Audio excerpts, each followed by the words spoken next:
दोस्तों, भूतों की कहानी अच्छी लगती है ना? चलिए आज आप सबको एक भूतिया कहानी सुनाते हैं। यकीनन भूतों और भूतिया चीजों की कहानियां हमेशा ही लोगों को डरा देती हैं। यह एक भूतिया कहानी है जो कि एक छोटे से गांव में हुई। वहां का नाम था चंदनपुर।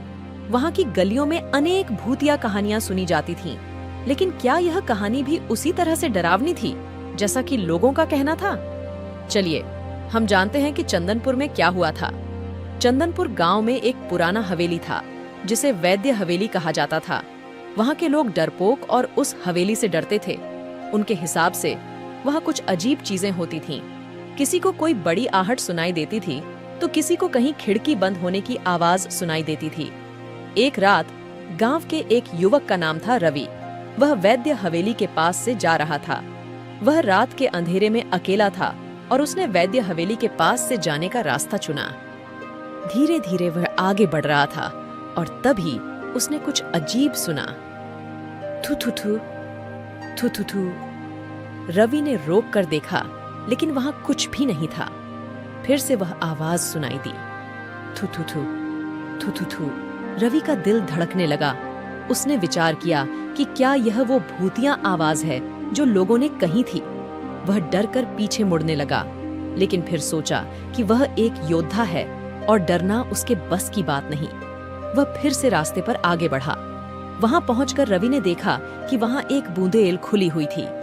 वह उसमें घुसा और देखा कि वहां एक गाड़ी थी जो कि पुरानी थी।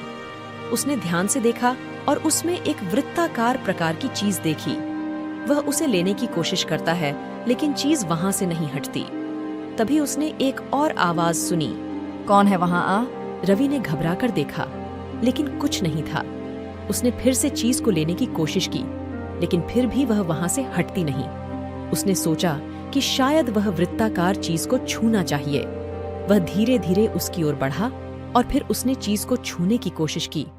उसके हाथ चीज की सतह से टकराई और तभी वह चीज गिर पड़ी। रवि ने देखा कि वह एक पुरानी गुलाबी टेडी बियर थी जिसमें मेरी प्यारी नानी लिखा था।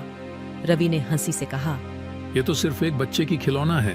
धीरे धीरे रात बीती और रवि वापस अपने घर की ओर चला गया। जब वह घर पहुंचा तो उसने वह टेडी बियर अपने पिताजी को दिखाया। पिताजी हंसते हुए बोले, रवि, ये तो सिर्फ एक खिलौना है, डरने की कोई बात नहीं है। रवि ने समझा कि वह भूतिया चीज या आवाज सिर्फ उसकी सोच से थी। वहां कुछ भी भूतिया नहीं था। वह सोचा कि कभी कभी हमारी सोच ही हमें डरा देती है। इस कहानी से हमें यह सीख मिलती है कि कभी कभी हमारी सोच ही हमें भूतिया चीजों को डरावाना बना देती है। असल में वास्तविकता और हकीकत हमें कभी डरा नहीं सकती है। दोस्तों, ऐसी ही रोचक कहानियां सुनने के लिए मेरे चैनल को सब्सक्राइब करना न भूलें। धन्यवाद।